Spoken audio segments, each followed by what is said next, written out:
guys, welcome in. Another edition, Rob Kendall Show. Find us on YouTube at Rob Kendall Show. Check out robkendallshow.com. I want to thank everybody. Great first day. Those of you who have shared, have liked, have commented. You know our motto now. Like, share, and subscribe. We're all in this together. You guys did awesome. 2,200 plus views on our debut episode. Well over 1.2 thousand subscribers. You guys have just been so outstanding. We can't thank you enough for helping us grow here at Rob Kendall Show. And, you know, one of the things we've said from the beginning is we're all going to grow together. We're learning in the process. We found that out this morning, right? Started something, didn't quite work, start again. Here we go. We got a great show to get to. Let's do it. And we start with a poll that came out. Well, this is what's interesting. The poll was publicly released yesterday, but I think it was done in the fall, that had some interesting data, some interesting information on the Indiana Secretary of State's race if somebody who's not running was running. Are you guys following me? Are you with me? All right, let's make some sense of it. So Abdul over at Indy Politics was the first person to report this, and it is a poll done by the folks at Independent Indiana. Now, what's interesting, we'll talk about Independent Indiana for a second, but what's interesting is this poll was done back in November. It's only being released in March, and we'll try to make some sense of that here in just a moment. But this poll done by a group called Independent Indiana, those of you who are longtime listeners to me know we've had them on our program before. They are a group dedicated to getting independent candidates, so not Republican or Democrat or even Libertarian for that matter, elected to public office in the state of Indiana. And they've done all sorts of polling last year. They had a couple polls that got statewide attention, some national attention on redistricting. And this, I believe, was part of the poll that they did on redistricting back in the fall because we had them on the radio show talking about this. However, for whatever reason, they didn't release this data publicly until, well, really yesterday when Abdul put it out. So here's what the poll said. And by the way, it was a survey of 400 likely Indiana general election voters, plus 4.9%, so 5% margin of error. That's a little high. But what they did was they took the two front runners for the Indiana Secretary of State nominations on the Democrat and Republican side, Diego Morales, the Republican, Beau Bayh, the Democrat, and they paired them with an undeclared candidate. That undeclared independent candidate, former Indianapolis Mayor Greg Ballard. Now, many of you know Greg Ballard was a two-term mayor in Indianapolis. He was a Republican, but he was a very moderate, middle-of-the-road Republican, campaigned on, was elected on, kind of getting property taxes under control, addressing public safety, things of that nature. But he also had some more liberal social views and did some things that were very unpopular with the conservative base. So I'm not sure why Independent Indiana picked Greg Ballard. He hasn't said he's running for Secretary of State. Privately, unless it's very privately, he hasn't really been making overtures, at least that I've heard of. But maybe they picked him because he's seen as a pretty moderate, middle-of-the-road kind of guy. For whatever reason, Independent Indiana chose to pair Greg Ballard, former mayor of Indianapolis, with Diego Morales and Beau Bayh. Now, look, there is no guarantee that Diego Morales and Beau Bayh are even going to be the nominees of their respective party. Diego Morales has very serious competition in David Shelton, the Knox County clerk, and Beau Bayh has competition as well on the Democrat side. I think most people, though, believe that those two will escape their conventions and be their party's nominees, but no guarantee on that whatsoever. So when Beau Bayh, Diego Morales are paired with Greg Ballard, according to this poll from Independent Indiana, Beau Bayh is in the lead. Now, keep in mind, this was in November, right? This poll was done in November. Beau Bayh leads with 31.5% of the vote, followed by Diego Morales with 28.5% of the vote, and Greg Ballard, former mayor of Indianapolis, comes in third with 23.8% of the vote. 16% of voters are undecided. So really, it's sort of a pick-em race, according to this poll, if Greg Ballard gets involved running for Secretary of State. Now, let's talk about, because, and look, this is even different than what we normally talk about with polling. We always say very, very upfront, polling is but a snapshot of a moment in time. You have to take a number of polls, put them together to get a picture of where the electorate actually is, especially when we're talking about a poll that was done at the time, a year in advance of the election, and it includes a guy who hasn't said that he's running. But let's try to make some sense of why the numbers are what they are, because if you're Diego Morales, that is not good for you. So Beau Bayh comes in at 31.5%, and that's probably pretty accurate. The Democrat floor in Indiana, for lack of a better term, is usually with no strong independent candidate. If it's just a Democrat versus a Republican, usually somewhere between 35 and 40%. So if Beau Bayh is coming in at 31.5% with a big portion of people undecided at 16, that's probably about right. The guy who is really hurt in this is Diego Morales. Now, Independent Indiana, when we had them on in the fall, had polled on Diego Morales where most people didn't know who he was, and those who did know who he was really underwater in terms of favorability, which is bad news for Diego Morales because he has, in many ways, used his campaign office as a 24/7 campaign machine. He's used his actual Secretary of State's office as a 24/7 campaign machine. So the idea that very few people know who you are, and according to the Independent Indiana poll, those who don't have a favorable opinion of you, not good. This poll backs up what a lot of people have said that they think is going on inside the Republican Party as it relates to the Secretary of State's race. That Republicans don't like Diego Morales. There's a lot of them who do not like Diego Morales, and if given the opportunity, would gladly vote for someone else. Now, many people are not going to vote for a Democrat. They know what Diego is. They know all the stories, the 10-day trip to India where he won't tell people who paid for it, the no-bid contracts to people who happen to give to his campaign, the hiring of family members, the $90,000 card, the list goes on, right? People know about this.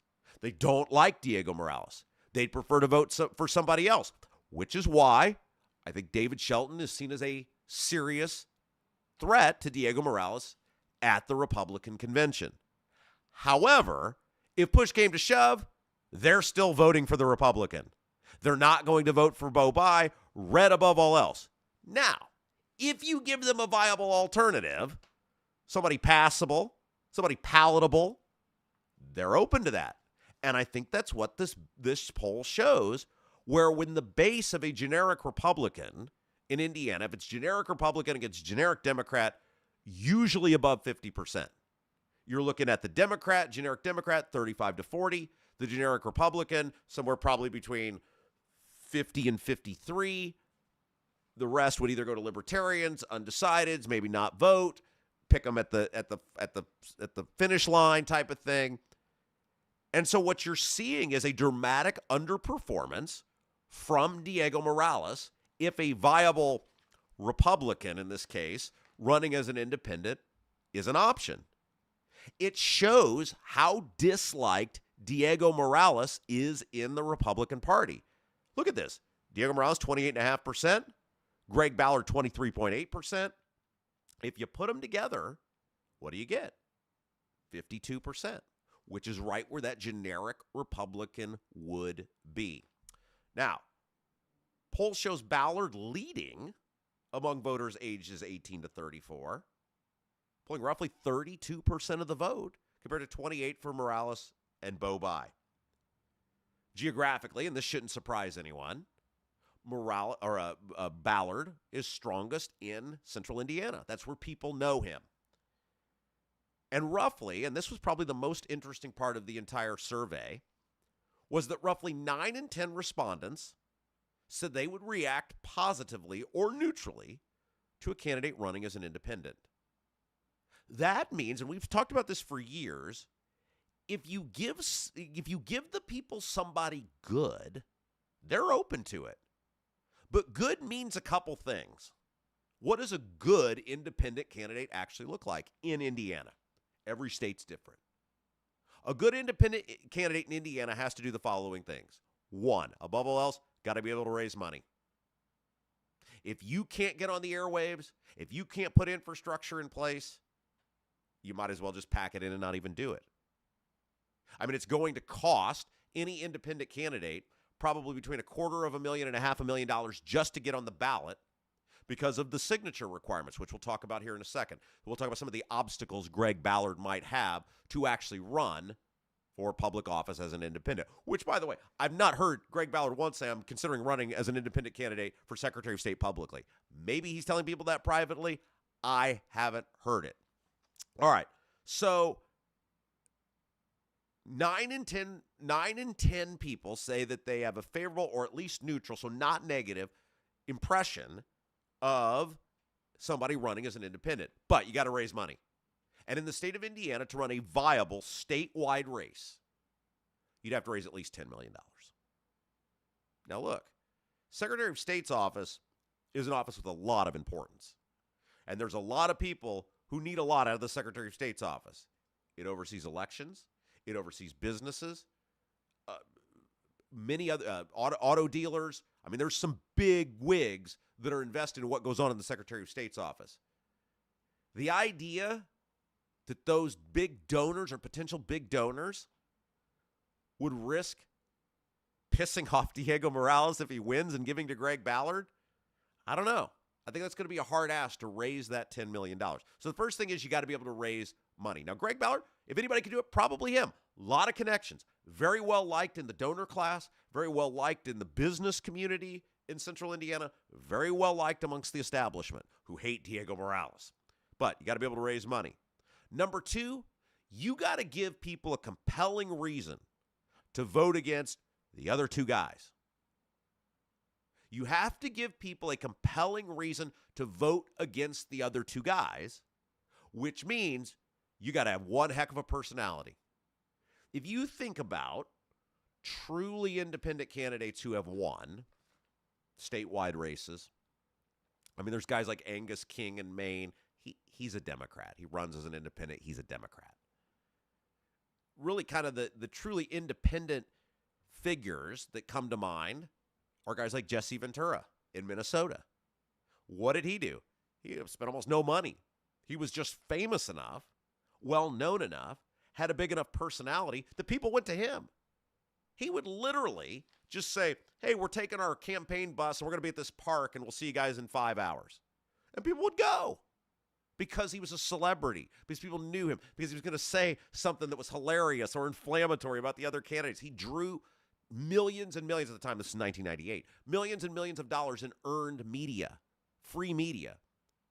You have to be able to maximize the ability to use the media as an independent candidate to get you the publicity that you can't buy. Because look, Diego, his donors, they're not letting him go down without a fight. And the buys, they've been planning this for a long time, right? They see Beau Bayh, the Democrats see Beau Bayh as the chance, the golden opportunity to give some validity back to the Democrat Party in this state. They will spend whatever they have to get him in there. And the same thing goes with the Republicans with Diego, the Diego people, I should say. So if you're Greg Ballard, you're going to have to make a super compelling case on why both of these people are unelectable. You're going to have to raise the money, and then you're going to have to go out and make the case. Because a lot of people would say, and you see this a lot of times with polling, right? Well, I don't like either of these two. People get asked in the question on the phone, I don't like either of these two people. And yeah, okay, I'd consider voting for the independent. And then they get in the booth or they get ready to go vote, and they're like, yeah, but I can't let that other guy get in there.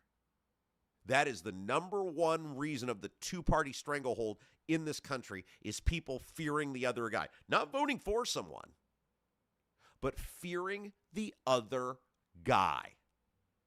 And so as an independent candidate, you have to embed in the minds of the voters just how bad the other two guys are. And I don't know, Greg Ballard, look, he is a heck of a nice guy. Interviewed him multiple times over the years. Very, very good guy, very respected individual. I'm not sure he's got the personality to be able to compel people to, one, vote for him, and two, to vote against the other two candidates. The third thing, and this I think would be one of the biggest challenges for Greg Ballard, how do you get people in Fort Wayne to vote for you? How do you get people in the region to vote for you?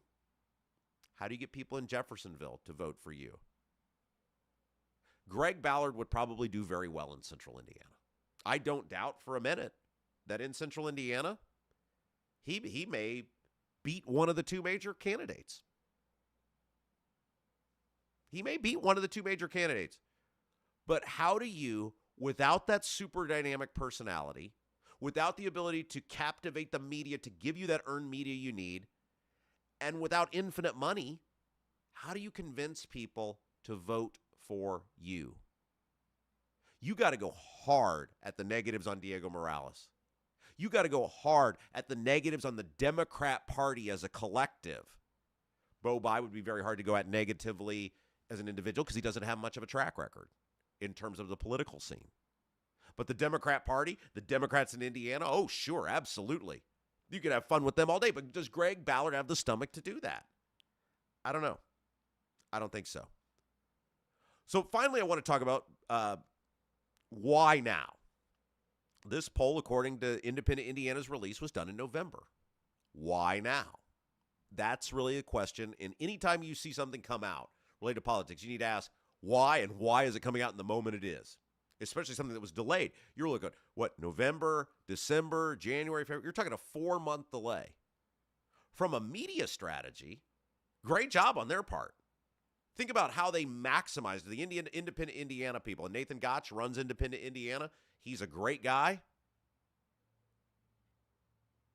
Think about how they maximized the publicity out of that poll. So they got all that publicity during redistricting, then apparently sat on this little nugget, right, for months.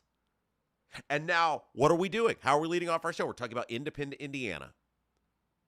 We're talking about Independent Indiana again, which if they'd have thrown it all out in November, we'd have been part of the soup, right? Oh, look at this poll. It's part of the redistricting. That's a brilliant marketing plan by the Independent Indiana people, and it actually shows how serious they are as an organization, that they're thinking these things through. They were able to take the dollars they used to do this poll. They were able to get all the publicity they wanted and needed in the moment of redistricting, and then 4 months later, we're still talking about them. However, what you did have to take that with a grain of salt and go, look, 4 months is a lifetime in politics. That's forever. So it does dilute some of the results, perhaps, or the shock value of the poll or whatever, because, heck, Greg Ballard may have got wind of this and told people, oh, don't even think about that. I'm not running. Like, I don't know why they chose me. Who knows? Who knows? Or maybe it now inspires him or encourages him to actually run. But we do have to put the asterisk in that this poll was 4 months ago. Now, most people aren't going to see that. They aren't going to look at it. They're going to think about it. They're going to see the headline, and they're going to go with it, which is what most of what's going on with social media. But it will be fascinating. Here's what we know. We know Diego Morales is a very flawed candidate. If the Democrats were ever going to win a statewide office in Indiana, it would be against Diego Morales. Beau Bayh, probably the best the Democrats have to offer at this point. Inexperienced as a candidate, no doubt, but name ID, the look, and most importantly, the money. He checks all of those boxes. And if the Democrats can paint Diego Morales as so bad in the coming months, if indeed he is the nominee, then I think they've got a better than puncher's chance, especially if there's a viable third-party candidate who will pull votes from the Republican. That is a real possibility. Hey, I want to tell you about our friends at Bramwell Mackay. These guys are awesome. You know, Bramwell Mackay, they're so cool. They loved us so much. They support what we do so much. They came to us before we even had a show. They're like, we just want to support you. How can we do that? We said, well, do we have an idea for you? So let me tell you a little bit about Bramwell Mackay here in just a moment. But before I do that, I want to take a moment to talk about something that happened the other day that is going to be of great importance to you and your utility bills. So what I want to do is take a real quick break. I want to let you hear from some of the other fine folks who are supporting, including Bramwell Mackay, our program. By the way, don't forget you can support our program. Just send me an email, sales@robkendallshow.com. If you're a person who makes choices for your business or you own a business, we'd love to talk to you. We'll tell you a little bit about that here in just a second. We may try to read some of your comments in the YouTube chat as well. Just a reminder, you got to be a subscriber in order to comment, and you got to play by the rules of decent society. So let's take a break. When we come back, we're going to tell you, and it's a short break, so you're probably not even going to have time to use the bathroom. Take a short break. We'll tell you all about how your electric bills could be about to skyrocket if you have one specific provider. You're listening, you're watching Rob Kendall Show. Bramwell Mackay assists managers of multifamily and commercial real estate properties with exterior and structural condition assessment and end-to-end building wellness. Your consulting partners for water intrusion inspection and remediation, Bramwell Mackay handles historic restoration and repair, as well as modern repair needs. In Indianapolis, call 812-33-BRICK. That's 812-33-BRICK. 812-33-BRICK. Hey guys, it's Rob Kendall.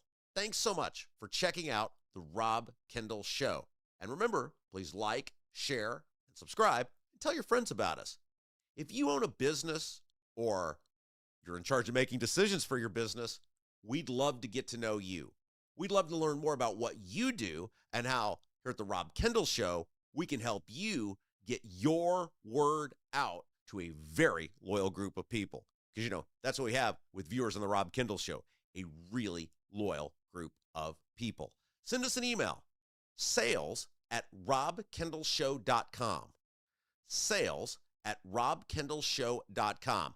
And I look forward to getting back in touch with you to learn more about your business and how the Rob Kendall Show can help you grow. Are you a Clay County resident who is ready to be part of creating a brighter future for our citizens? Doug Cobb is running for county commissioner and will bring fresh perspective to the table. A local farm and business owner, he has skin in the game of our county's success. He knows that a great team can accomplish so much more than any one of us alone and is ready to create a brighter future for Clay County together. The committee to elect Doug Cobb approves this ad. Paid for by Linda Cheatham.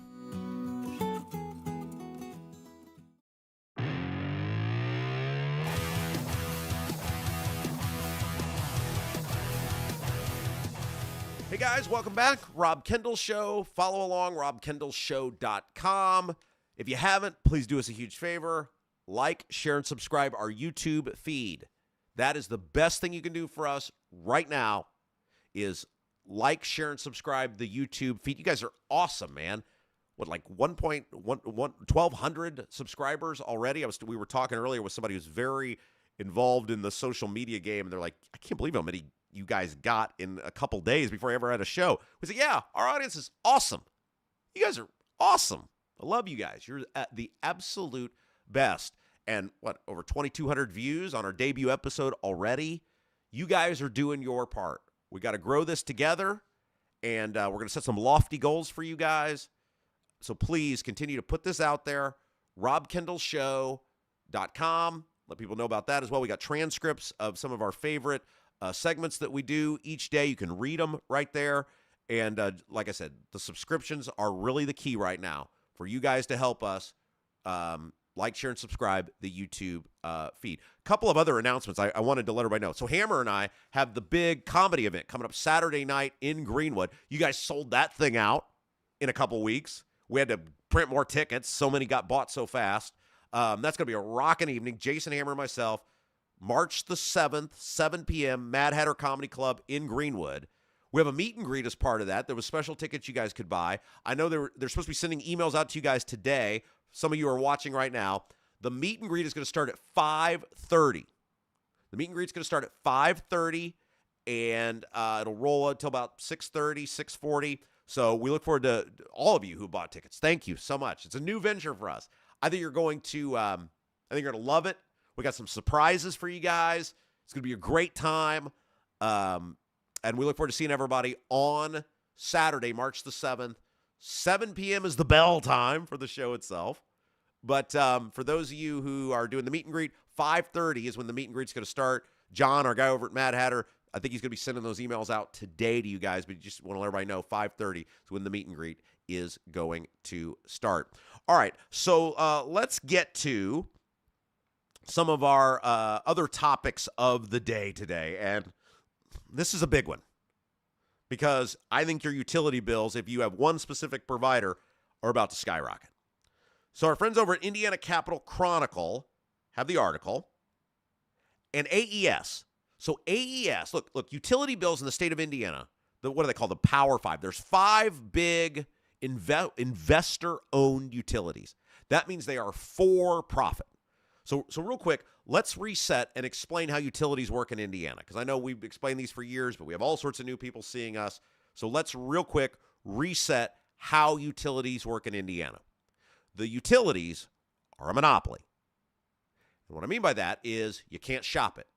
The government grants access to areas, to specific utilities in specific areas, and that's who you have. You can't say, I don't like my electric company, I'm going to shop around. You can't say, I don't like my gas company, I'm going to shop around. You can't say, I don't like my water company, I'm going to shop around, or my sewer company. That is your provider. That's who you have to use, and you have to pay what they say. Now, when I say pay what they say, the utilities have to get permission from the government to set rates. The governmental body who oversees your utilities is the IURC, the Indiana Utility Regulatory Commission. They are appointed, the members, the board, who sets utility rates. So if a utility wants to raise rates, they have to come to this governmental body, and they have to approve it. They're supposed to be making compelling cases for it. We'll talk about how that hasn't really happened much lately. But there's supposed to be a check and balance, the IURC. And there's a governmental watchdog who is supposed to advocate, appointed by the governor, who advocates for the consumer, essentially against the utility. So let's repeat this. Utilities are a monopoly, granted by the government, and they depend upon the government to be able to raise your rates. All right, everybody clear on how this works? Okay. So AES is the power provider for Indianapolis. AES is the power provider for Indianapolis. And they are not liked by a lot of people. Both the service and the price of the electricity.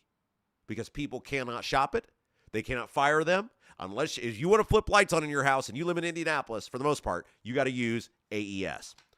Well, the Indiana Capital Chronicle has an article that came out yesterday that AES is about to get bought by BlackRock. Dun, dun, dun, dun. BlackRock, for those you don't know, it is one of the world's largest private equity firms. They are both famous and infamous. They are despised by many. It is a $33 billion deal. $33 billion for BlackRock to buy AES. Now, what you have to think about is you have a for-profit company, because some utility providers are technically nonprofits. Now, people are still getting paid. The CEOs are still making money, right? They're not running soup kitchens, but they're not owned by shareholders. And in the case of AES, you have a for-profit company which has a monopoly from the government, and the only barrier to them raising rates is the government. Just purchased by one of the largest, if not the largest, private equity firm in the world for $33 billion. BlackRock exists to do one thing: make money. That's it. That's what they do. They just make money and they buy stuff. It's like some sort of like monster machine thing, like where it just keeps eating and eating and growing and growing. That's what BlackRock does. They're not, any person with any amount of common sense realizes they're not buying AES because they give a damn about quality power in Indianapolis.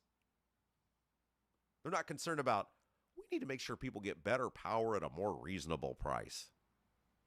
No.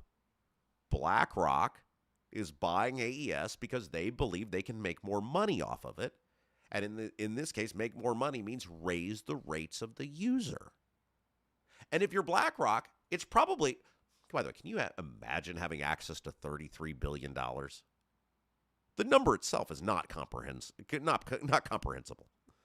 But if you had access to $33 billion, the amount of revenue it takes to make that money back, BlackRock feels very confident they're going to be able to continue to force you to pay more for the product because you don't have a choice, right? The only barrier to BlackRock's profits is the government. By the way, the government is my understanding. I thought for a while that the government might be able to block the purchase of a utility. I talked to our old pal Jacob Stewart. You guys know Jacob. We had him on our show for years, columnist from the Indy Star. I talked with him last night, and Jacob said no. That the IURC cannot stop the sale of BlackRock of AES to BlackRock. So the only thing the government can do is prevent the rates from going up. However, if you look at the history of the IURC and rate increases, not good. Not good at all. The IURC has largely been a rubber stamp for rate increases as it relates to utilities. The IURC has done very little pushback in recent years in terms of going against the utilities when they ask for more money. Now, Mike Braun has appointed new people to the IURC. I don't think there's a lot of confidence that we're going to suddenly turn over some new leaf and suddenly it's going to be advocates are us for the ratepayers, for the taxpayers. Because let's face it, utility increases are tax increases because you can't shop it and you have to have lights. You have to have heat in your home. The water has to flow, the toilets have to flush. I've always said when utility rates go up by force of the utility, because you can't shop it, that is a tax increase. And so get ready, if you live in Indianapolis, for your taxes to go up again, because I don't have any faith that this Indiana government is going to fight against utilities, that they're going to push back, that they're going to stop these rate increases, and life is going to just keep getting more expensive. All right. I'm going to talk a little bit about how expensive everything is getting. I want to do that in just a moment. But first, let's take a quick break. Let's hear from some of the fabulous folks that make our products, our service here, our show here. It is kind of a service, right? It's kind of a community service. So let's take a quick break. And when we come back, we're going to talk about how expensive everything is getting. We're going to talk about the unaffordability of living. And we're going to talk about a major deal involving television stations here in central Indiana that could dramatically affect how you get to consume news and information. You're listening, you're watching Rob Kendall Show. Bramwell Mackay assists managers of multifamily and commercial real estate properties with exterior and structural condition assessment and end-to-end building wellness. Your consulting partners for water intrusion inspection and remediation, Bramwell Mackay handles historic restoration and repair, as well as modern repair needs. In Indianapolis, call 812-33-BRICK. That's 812-33-BRICK. 812-33-BRICK. Hey guys, it's Rob Kendall. Thanks so much for checking out the Rob Kendall Show. And remember, please like, share, and subscribe, and tell your friends about us. If you own a business or you're in charge of making decisions for your business, we'd love to get to know you. We'd love to learn more about what you do and how here at the Rob Kendall Show, we can help you get your word out to a very loyal group of people. Because, that's what we have with viewers on the Rob Kendall Show, a really loyal group of people. Send us an email, sales@robkendallshow.com. Sales@robkendallshow.com. And I look forward to getting back in touch with you to learn more about your business and how the Rob Kendall Show can help you grow. Are you a Clay County resident who is ready to be part of creating a brighter future for our citizens? Doug Cobb is running for county commissioner and will bring fresh perspective to the table. A local farm and business owner, he has skin in the game of our county's success. He knows that a great team can accomplish so much more than any one of us alone and is ready to create a brighter future for Clay County together. The committee to elect Doug Cobb approves this ad. Paid for by Linda Cheatham.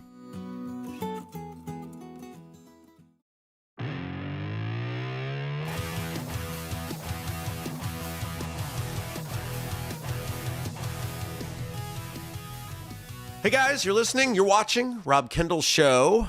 A couple of things. First of all, I want to talk about my guys from Bramwell Mackay. These guys are awesome. They have supported us since before we had a show. And we encourage you, even if you don't need the services of these businesses right now, because we're going to have more businesses coming on board, you need to let them know, hey, thanks for supporting Rob and what he's doing. And Bramwell Mackay, these guys have been with us since the very, very beginning, since there was even really an idea for this show. Leaking chimney, water in the basement, cracks around the exterior of your home. Bramwell Mackay Property Services and Consultants is your authority for chimney repair, tuck pointing, foundation repair, crawl space to basement conversions, basement waterproofing, and more. Bramwell Mackay doesn't offer quick patches. Their team of 40-year master masons and industry experts address the root cause and provide solutions that last lifetimes. Your home is one of your biggest investments. Treat it that way. Bramwell Mackay, your masonry, foundation, and chimney specialists. All right, so a couple of things. We know the volume every so often is a little off here, guys. We know that right now, and we are working on fixing that. We will fix that. Getting this thing on the air, we've still got many other moving parts that we've got to take care of. So we know it's not perfect yet. We're going to get the equipment necessary to do that. It was a little bit delayed, but we wanted to go and get the show on the air for you guys. So we appreciate everybody telling us, hey, he's a little loud when he does this, or he's a little loud when he does that. We appreciate all that. You guys are awesome. We know you're behind us 100%. We will get all that fixed. Just bear with us. I mean, we told you when we started yesterday, anything that can happen will. It's like today. We went on the air, computer crashed. What are you going to do about that? So that's why the YouTube feed started, came back. Look, this is, as we said, this is not a mega corporation. We're in a little bitty room here. It does look fabulous, though. And we'll tell you a little bit later about some of the folks that have really helped us get this thing up and get this ready. But we're going to learn as we go. There's going to be issues. There's going to be things that happen. Like I said, we don't have a mega corporation behind us. So we appreciate all you guys telling us these things. It's great. It really helps us. And we understand that the audio is sometimes up and down a little bit, but it will get better. And so just stay with us on that. We're going to get all the equipment necessary, needed to get those things. It's the little engine that could here. We're building the plane from the ground up. We're sort of like, we just put the plane in the air with one wing. We were like, I wonder if it'll fly. Oh, it does fly. So yeah, lot of stuff still coming. Many of you have also asked, when are you going to be on Spotify, the Apple? Soon. We got a guy. And so we're, like I said, one step at a time, sort of a two-man operation. We got somebody that's going to help us with that, because I know some people just listen on the Apple, on the Spotify, those, and that's great. So those feeds are going to be available soon as well for you to be able to get this show wherever you want to listen to from. And so that is coming very soon as well. We are actually in the process of building a studio out. And so in the coming months, we're going to be moving, we're going to be moving on that as well. So lots of things are going on. Lots of things are happening. Like we said, expect the unexpected, and we're going to get through all this together. And, it's like, we're perfectionists here too, right? All the little things, they really bother us as well. But I want to thank you guys. You guys have been awesome. Everything we've asked you to do so far, you guys have done it. You've done it superbly. And we couldn't ask for anything better with you guys here with the Rob Kendall Show. We're going to grow this thing together. I know I mentioned this early in the program. I was talking to our landlord here earlier. And he was like, and this, he deals in this world. This is what he does. Podcasting, social media, digital footprint. He goes, you got 1.2 thousand subscribers already? I said, yeah, we did. He goes, you got 2,200 people to view your first show? Yeah, we did. Our audience is awesome. And this is the thing, right? And I said this for the month and a half I was doing the Facebook and Twitter lives. I said, our bond is unbreakable. It doesn't matter where we are. It doesn't matter where we go. We're going to find each other. And right now we're in a phase of transition, even now. Transitioning, right? That's such a strong word to use these days. You got to be careful. We are moving still from one studio, eventually being another. It's all a process. And the cool thing, I was talking to somebody yesterday, longtime Indianapolis radio guy, worked for our professional sports teams. And he's like, I love what you're doing. And he said, the cool thing about it is, like, we're on the ground floor. You guys are on the ground floor right now. Everything we're going to accomplish, I say we because we're all in this together, over the coming days and weeks and months and years, you guys are going to get to be able to say, we've been there the whole way. That's one of the coolest parts of all of it, is the journey. You'll say, hey, remember that second episode when their computer crashed? Like, you'll remember those things. It'll be fun. We're going to do all of this together. So I just wanted to say, we know that sometimes the voice gets louder, softer. We're going through all those things. We're checking all those boxes. We'll get them fixed. No problem. Don't worry about it. Appreciate you guys. All right, let's get back to content. And when we talk about topics on this show, 90% of the stuff you're going to hear, for the most part, is going to be local driven, local state of Indiana. But I will talk about some national stuff if I can bring it back home. If I can say, okay, this is going on nationally, but it affects us back home. And this next topic I'm going to do is a national story, but it really does affect all of us back here at home. And it is from the Washington Post, and Bernie Sanders, our old pal Bernie Sanders. He has a fascinating proposal that Republicans in Washington are totally against.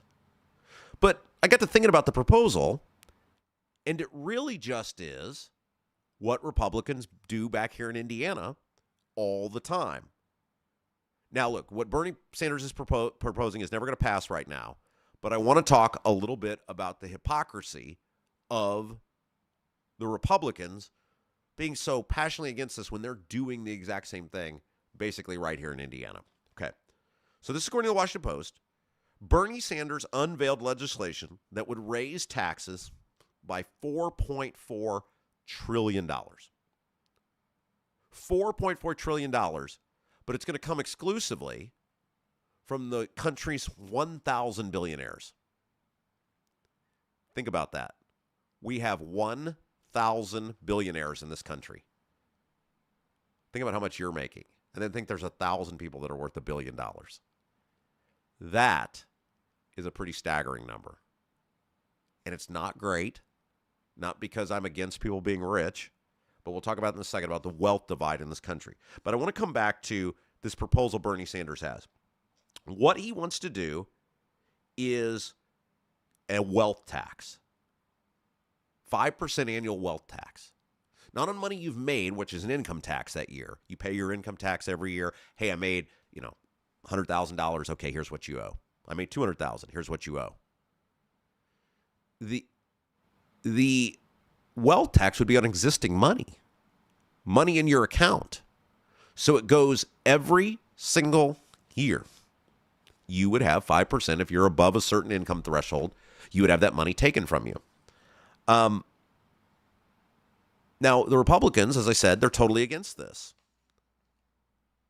But if we look here at home, don't we kind of do the same thing with our property taxes?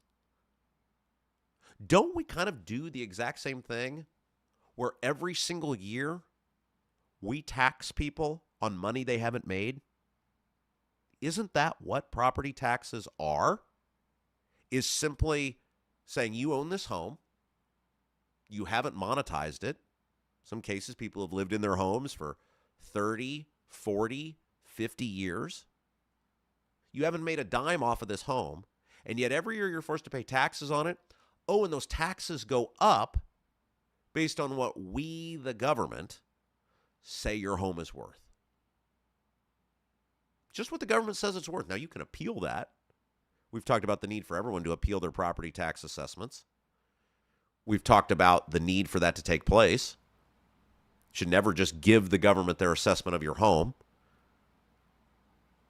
But Republicans here and in Washington cry outrage over Bernie Sanders' proposal to tax wealth when they do the exact same thing here. And by the way, you never actually own your home. You never actually own your home. Because at any moment, if you don't pay your property taxes, whatever the government says for you to pay, without you monetizing it in any shape, form, or fashion, the government can take your home from you. They can kick you out of your home. I have seen people who have been kicked out of their homes. I know people who have for failure to pay their property taxes. And the government don't care about your circumstances. So I wanted to put that on display that while it's very easy to be critical of people like Bernie Sanders, and we should. It's ridiculous to tax money that isn't being earned in that year. It's no different than what we're doing here at home every single year. And Republicans have repeatedly had opportunities to fix the property tax system. Just did it last year. What'd they do? They defended it pretty much to the hilt. They defended the local governments. They chose the local governments over you. Now, they made some changes to it. None of them are really good. You're going to end up paying more in taxes collectively over time. I've been to numerous meetings where they've laid this out. The government entities have laid this out. Maybe your bill goes down a little bit this year. Maybe your bill is a little bit lower than it was the year before. But ultimately, you're going to pay more in taxes. And every single year, you are taxed on an unrealized capital gain.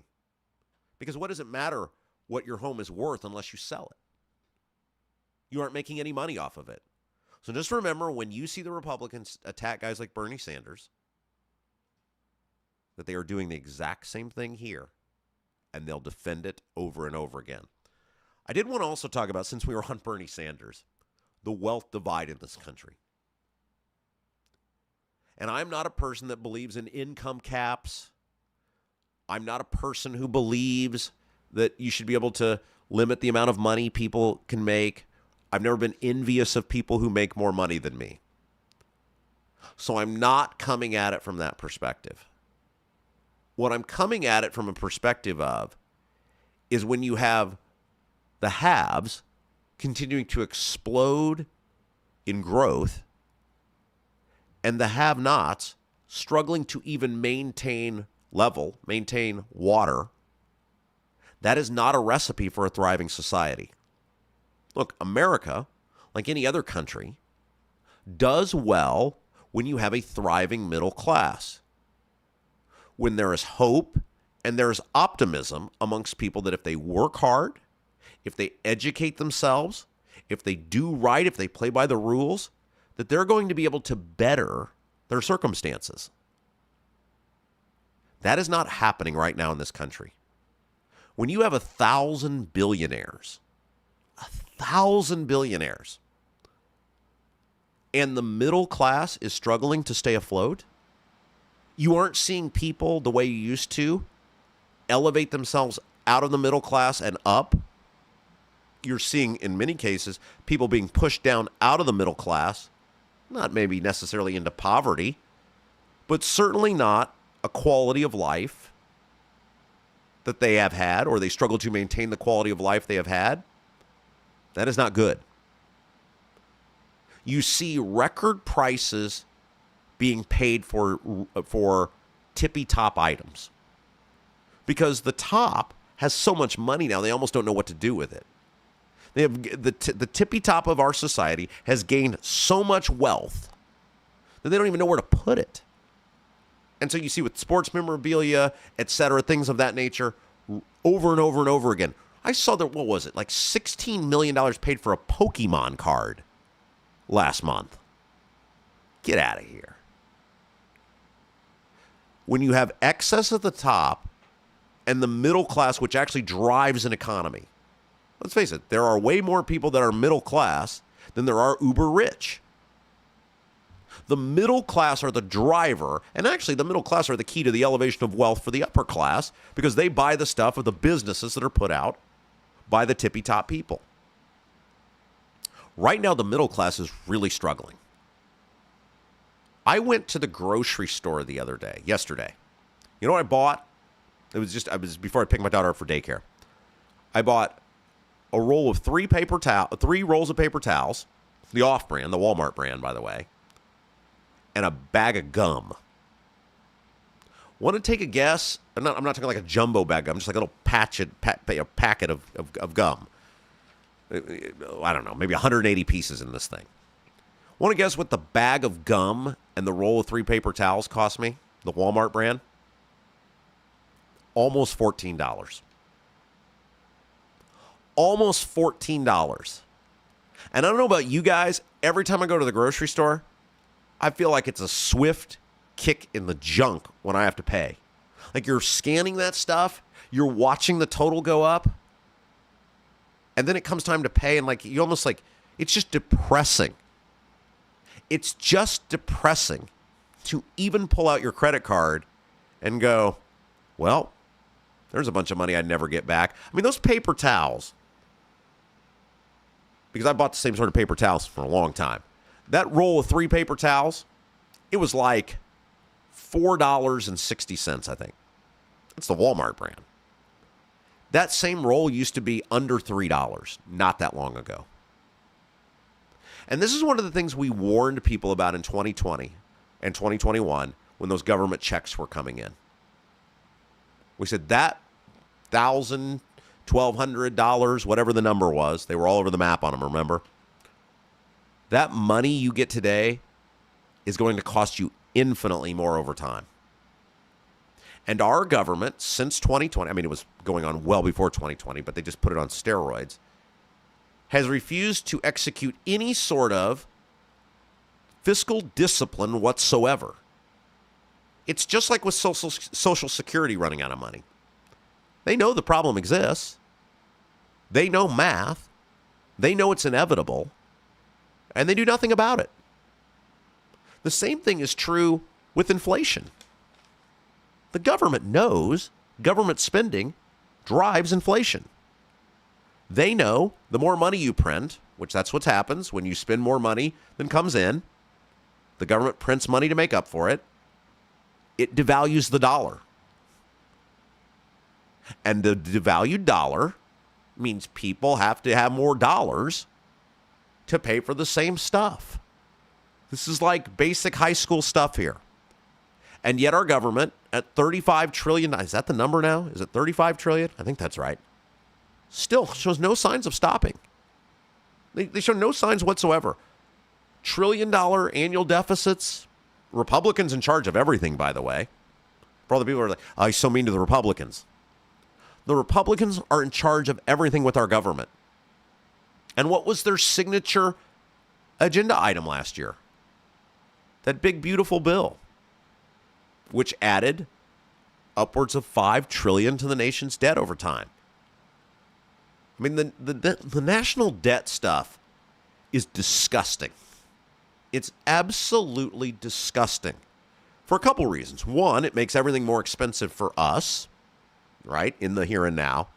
But I think the bigger issue is these politicians are forcing taxes, DAFT, D-A-F-T.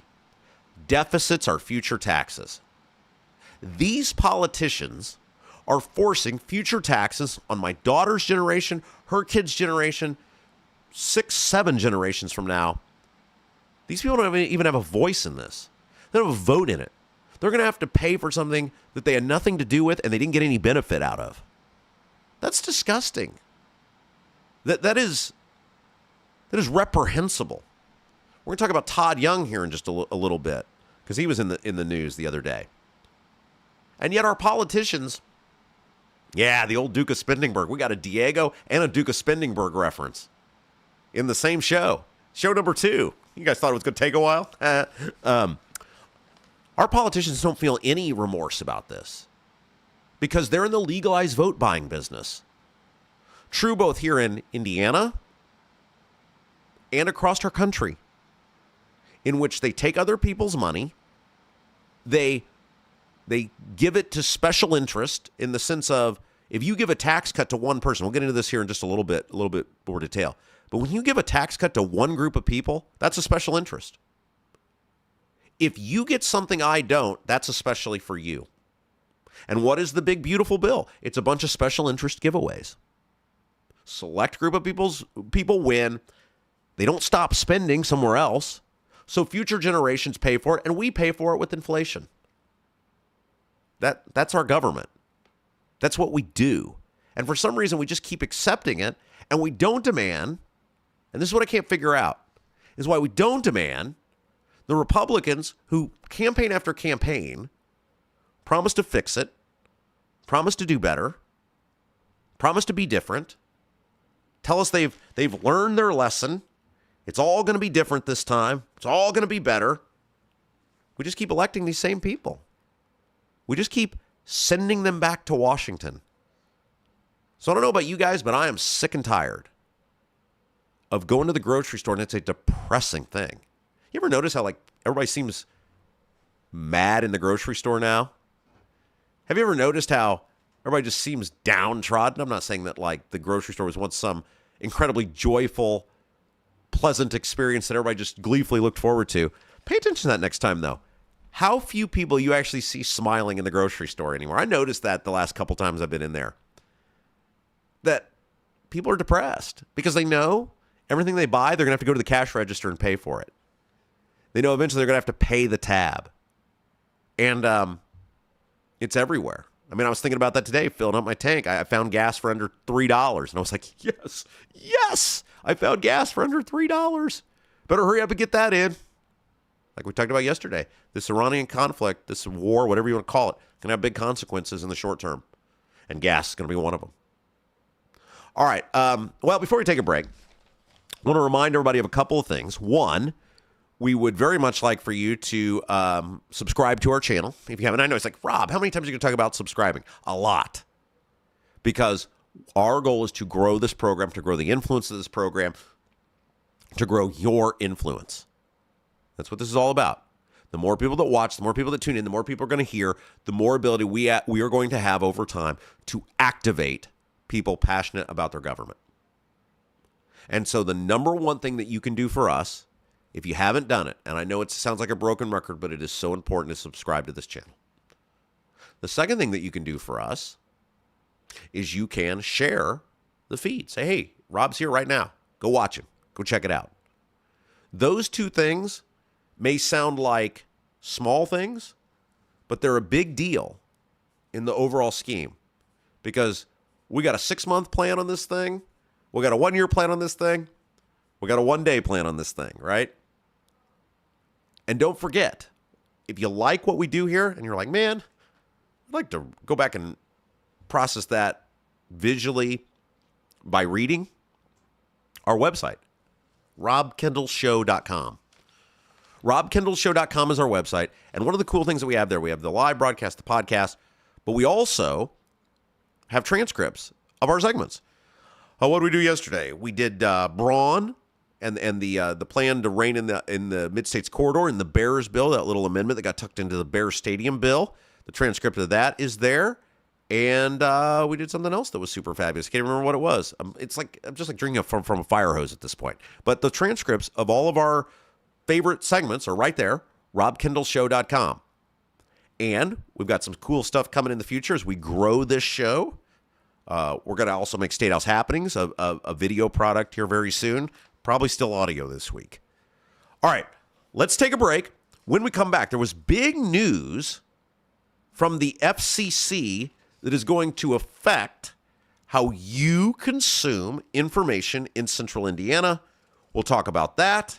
We're going to talk about Signetti's contract, the IU coach. Holy smokes, we don't do a lot of sports, but the amount of money our coaches are getting paid now, oh my gosh, that is incredible. And we're going to talk about Todd Young because he was doing something squirrely the other day, and we'll talk about that. You are watching Rob Kendall Show. Bramwell Mackay assists managers of multifamily and commercial real estate properties with exterior and structural condition assessment and end-to-end building wellness.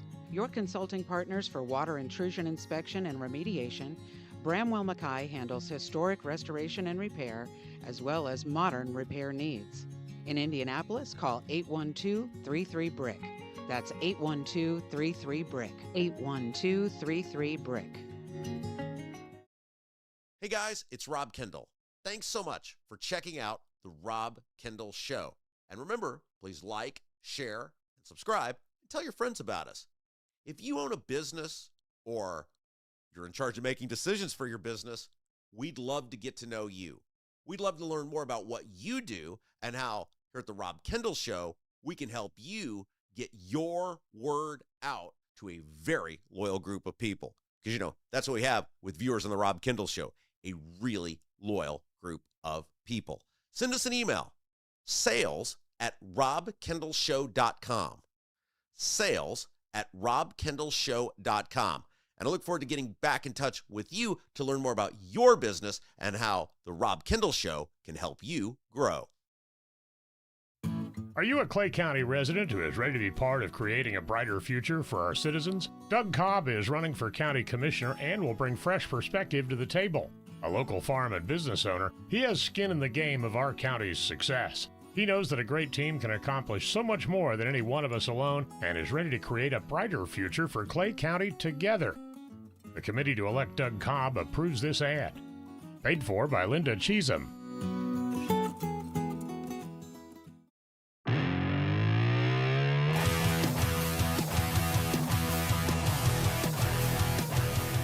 Hey guys, welcome back. Rob Kendall Show. Thanks for being a part of this with us today. We do read the comments on YouTube. Here's how the comments work for those of you who are unfamiliar. You have to be a subscriber. If you don't subscribe, you can't comment. That's the rules. And you got to be a member of Decent Society when you comment. You don't have to like me. That's not a rule. You don't like what I'm doing or you don't like a take. That's more than okay. However, you can't piss off the commenters, right? So keep the fighting to a minimum. Use polite language, decent society language. It takes a village, right? We're all in the village together. If you're a commenter, that's what we want to do. All right, so you guys have been awesome here. Wanted to read some of the comments that you guys have. You guys have been commenting on all the things we've done today. Somebody was commenting on the price of tacos at Taco Bell. 2 tacos were $8. Said I have Grapevine DJ. Haven't been to Taco Bell in a few years. 2 tacos were $8. Is that right? Really? Holy smokes! That is unbelievable. It shows you how long I've been since I've been to the Taco Bell. That is simply unbelievable. Oh my gosh. Carol, great job today, Rob. Thank you. Let's see here. I'm talking about wealth tax. If they start taxing what is in my account, I'm going to keep my money in my mattress, just like my mama did. Yeah, okay. That's awesome. You guys are great. Keep commenting. And we love you guys. And thanks for all you who are participating in the YouTube chat. You guys are excellent, and we really appreciate that. I want to say thanks to producer Jason as well, doing his outstanding job running everything today. Like I said, this is being built from the ground up. We know we got still some issues with some of the audio. We're going to have that fixed here hopefully very soon. Stay with us on that. We got a device. It's coming. And we also know, like, it's unexpected. Like we talked about earlier. 10 minutes before the show, computer crashed. Oh, well, we didn't anticipate that. Producer Jason got us back on the air ahead of the show even starting. So these are all the things, right? It's a 2-man operation here. Jason's job is to be the Wizard of Oz. My job is to be the mediocre talent. And together, hopefully we'll keep you wildly entertained. By the way, did you know producer Jason is an accomplished author? He doesn't like when I brag on him. But if you'd like to read some of his books, we say producer Jason is a Zen master. He's like a jack of all trades. He's a musician. He's a photographer. He deals with me. He's poor. Yes, thank you. Yes, poor. Help Jason be not as poor. buy one of his books. Just go on Amazon. Jason Dozier, Amazon. You pull it up. He's got a slew of books there for you to be able to purchase. You can keep Jason out of the poorhouse. Keep him stuck here with me each day. Jason Dozier there on Amazon. We also want to give a shout out to the fine folks that have made our broadcast possible. We're going to be telling you a little bit more about them as we roll along, because they've helped us get this sort of our own makeshift studio up and rolling until we can get the permanent thing going. They've been super helpful. We're going to tell you more about them. I asked them, I said, are you okay if I thank you guys? They said, yeah, absolutely. I said, I don't want to like ruin your reputation being publicly associated with me. They said, no, we love you, Rob. Tell them all about us. So we'll tell you about them in a little bit as well. But topics. Okay. A lot to get to here. So there is a ruling that came down from the FCC that is going to dramatically affect how you consume media if you live in central Indiana. And if you don't, you need to pay attention to this, though, because this is going on all over the country, all over our nation, and it is really impacting how local television is done, how local news is done. And so this is a very interesting topic. So the FCC has now announced they are going to allow a major deal to go down on the purchase of WRTV 6 in Indianapolis. For those of you in central Indiana, you know this. For those of you who don't, we really have 4 primary local television stations. Channel 4, which is CBS, TTV4, Fox 59, Channel 59. It was always 11, right, when I had cable, but Fox 59, WTHR, which is Channel 13, and then you have WRTV 6, which is ABC. So 13 is NBC, 4 is CBS, 59 is Fox, and 6 is ABC, WRTV. So WRTV is now going, and by the way, this information is according to the IBJ with an article on this. WRTV 6, one of the 4 big ones in central Indiana, is being purchased. And the FCC has now provided clearance for this. So for those of you who don't know, a little behind the scenes, how this works, there are only so many, and the same thing is true with radio frequencies, terrestrial radio frequencies. There are only so many frequencies available. You can't just go start one. They're licensed by the federal government because you can't impede on people's signals, etc. And it is very, very involved to get a television or a radio frequency. Very, very involved. I have done this before. I owned a radio station near Wilmington in North Carolina for many, many years. It was an AM station. We got what they called an FM translator, which meant we could broadcast on FM. And so we essentially invented an FM signal. And it took us close to a year, maybe more. A lot of paperwork, a lot of money. It's very involved, like anything with the federal government. And we pulled that off. We were able to get that going, and we owned that radio station for several years, sold it several years ago.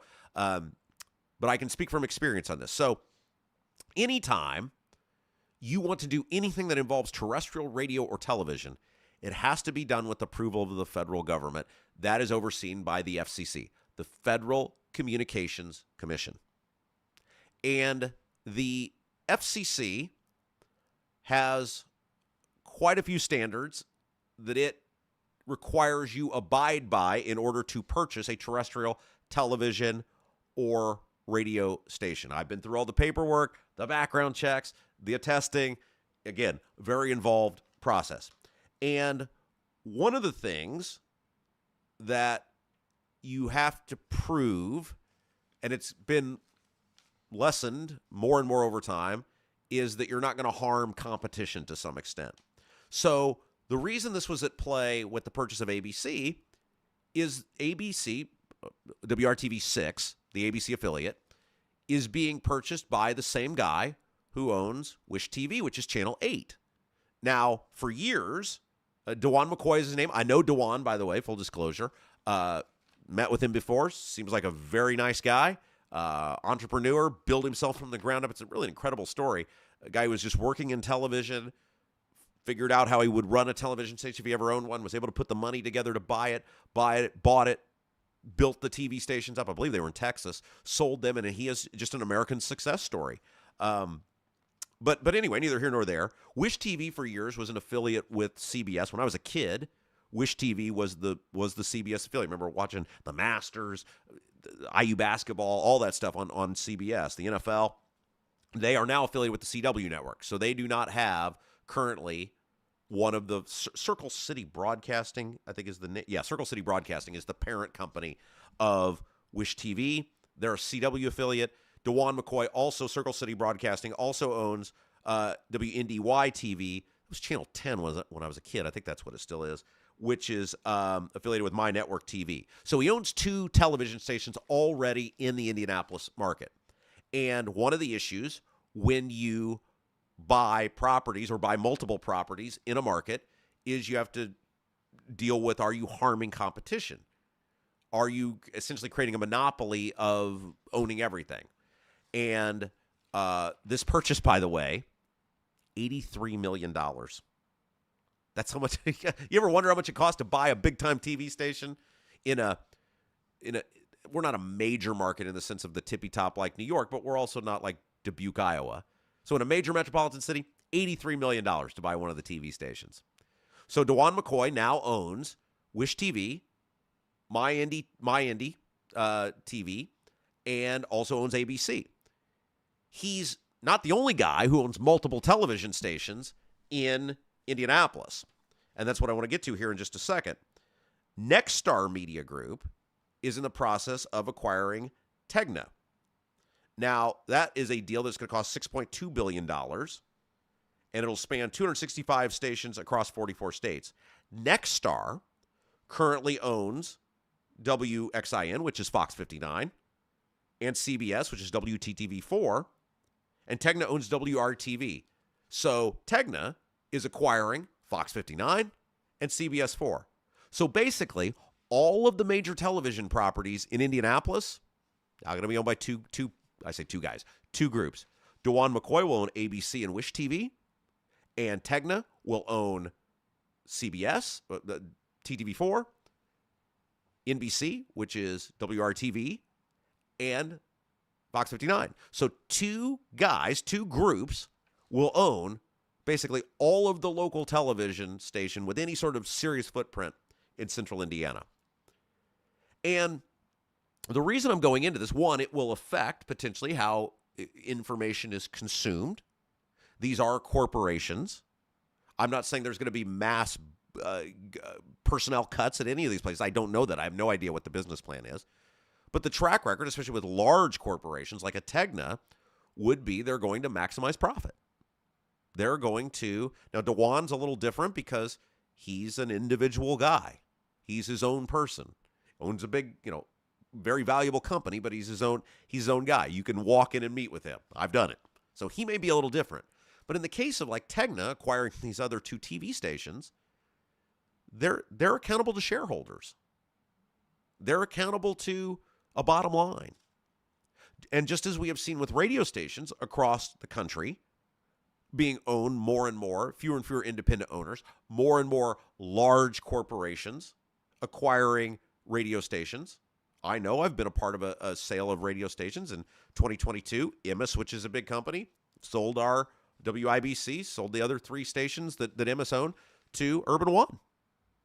And it is inevitable when these large corporations buy properties, they're finding places where, hey, we already kind of have somebody who does that or something similar enough to that. We'll just give that person some extra work, and now they can do the job of 2 people, right? It happens all over the fruited plain. And so one of the things you have to be concerned about whether it's radio or television, when a select group of companies own the majority of the real estate, are you going to get the quality of product or information or community service? Because let's not forget, at the end of the day, local television and radio stations are licensed to serve the community. It's why, you ever wondered why at the top of every hour you'll hear the call letters? You're listening to station blah, blah, blah, Greenfield, Indiana. And you're like, that station's not in Greenfield. Right. But it was licensed to Greenfield once upon a time. Or blah, blah, blah, blah, blah, Plainfield, and I'm just making up places here, right? I'm not trying to pick on any radio stations. I'm just making up the cities or towns that are popping into my mind. And you'll say, well, that station's not in Plainfield anymore. Right, but it was once upon a time.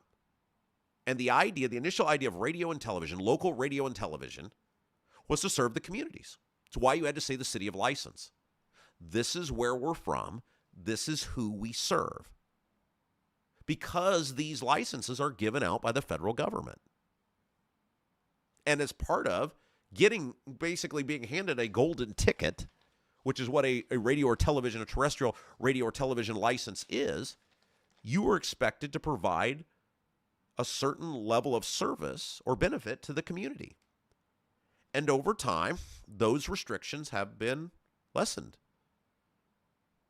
The FCC has backed off on requiring you to be in your city of license. You can now move studios away from your city of license. Very few radio stations, now local ones still are, the county radio stations, things like that. But your big-time radio stations, fewer and fewer are now located in their city of license. And fewer people, other radio stations, television stations, other than the mandatory radio stations especially. TV's a little different because local news is such a big part because it makes so much money of what these stations do. So they're a little different. But radio stations, fewer and fewer of them are actually providing anything other than the mandatory minimum, because the federal government does require you to do a certain amount of what they call community affairs programming. But fewer and fewer of them are doing anything other than the mandatory minimum. It's not good. It's not good. Radio and TV, especially local radio and TV, was supposed to be about serving communities. It's supposed to be about giving people information where they live in exchange for that license. And it's just not happening anymore. The other thing that I want to talk about, and I know this from experience, corporations were never really supposed to kind of own terrestrial TV and radio stations, at least not on a mass scale, or be able to acquire massive amounts of property footprint in communities.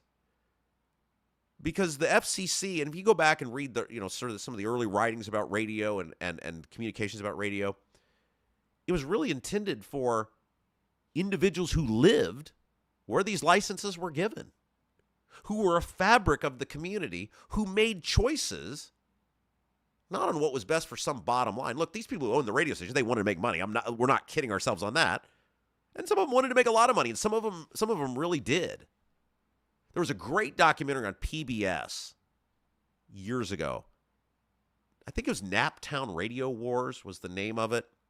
And it was about radio stations in Indianapolis in the 60s and 70s. Naptown Rock Radio Wars, I think was the name of it.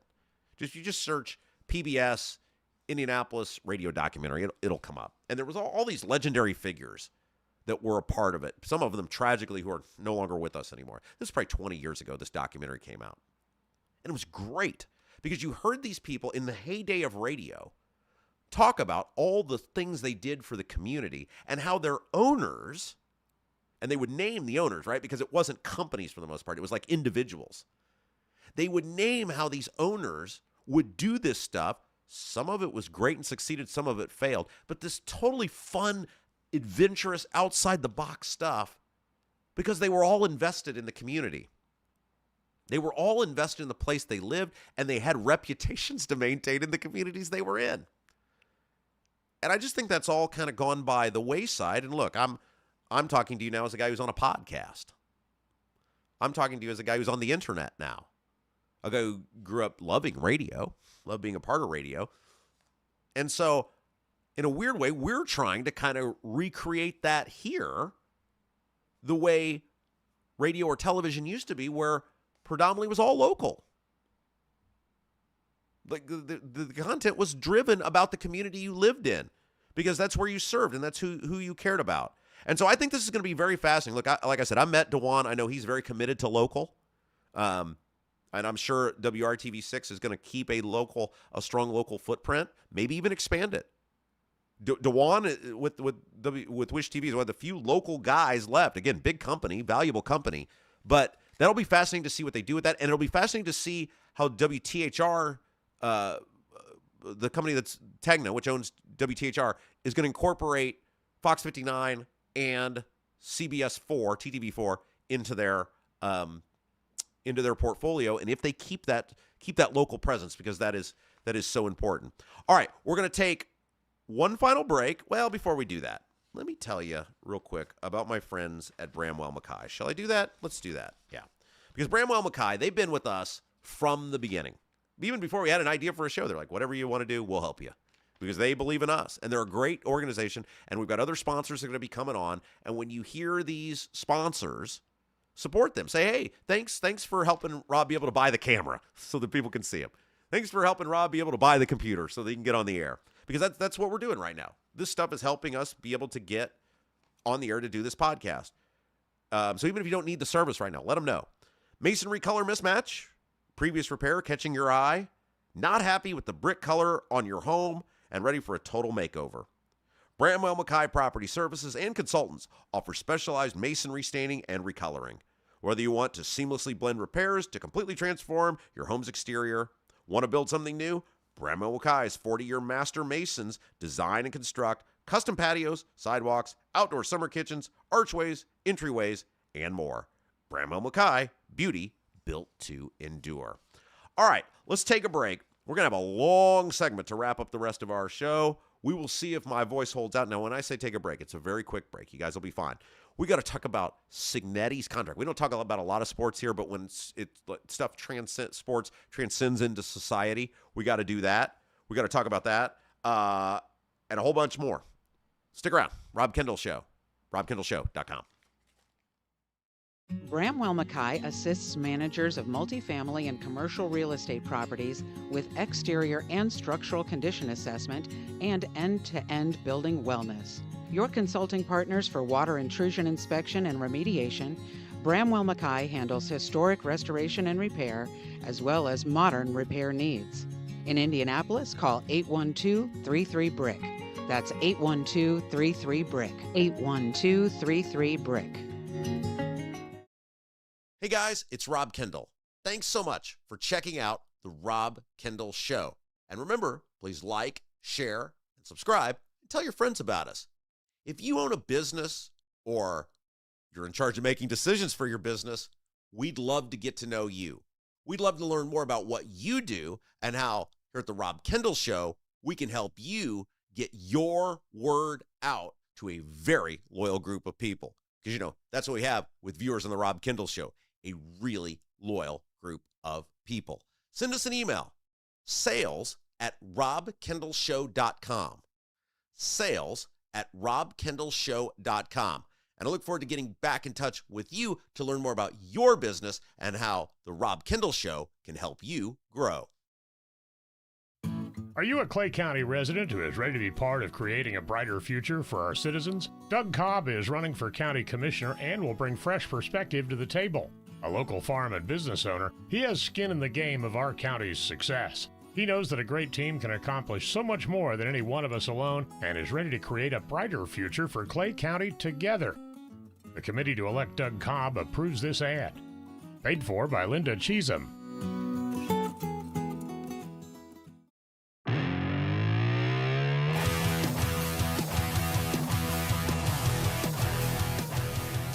Hey guys, welcome back. Rob Kendall Show.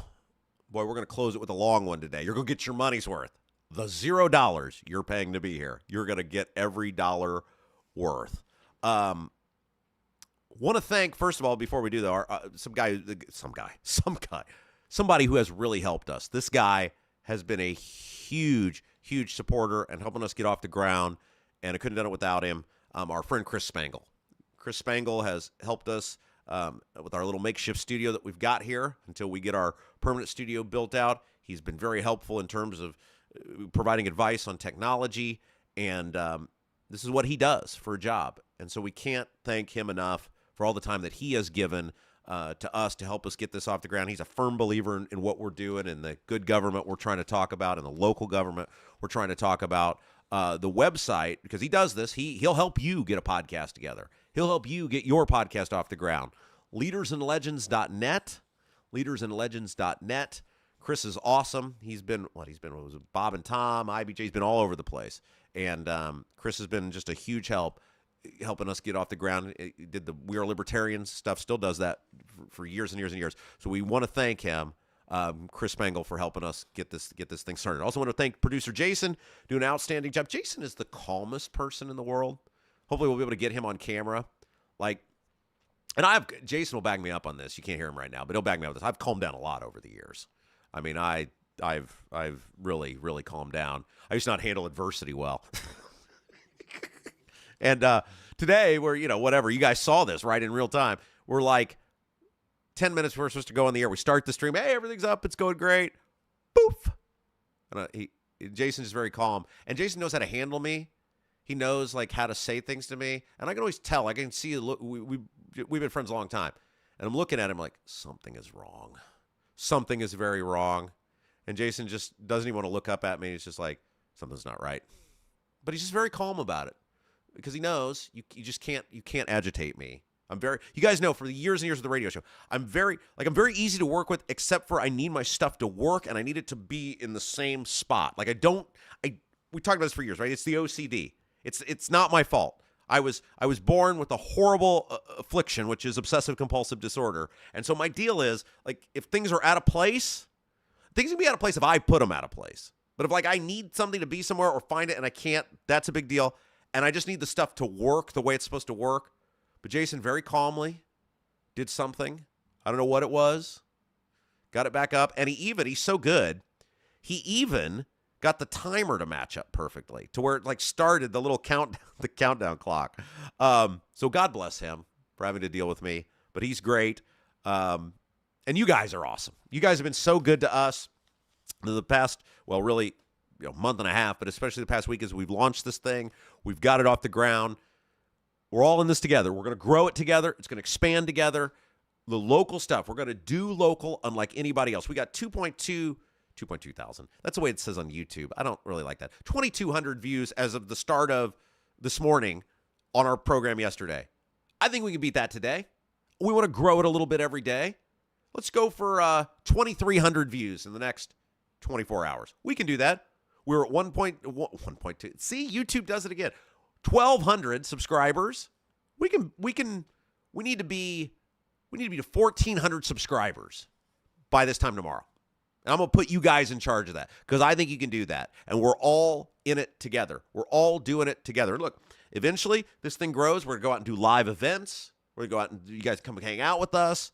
We're going to be doing all of this stuff. And yes, to the people who are asking, the Apple, the Spotify people, yes, we're going to all the places. We had that conversation today. It's in the process. There's only just so many hours in the day. And our goal this week was to make sure we didn't blow anything up. So far, so good. Even though the computer tried its best.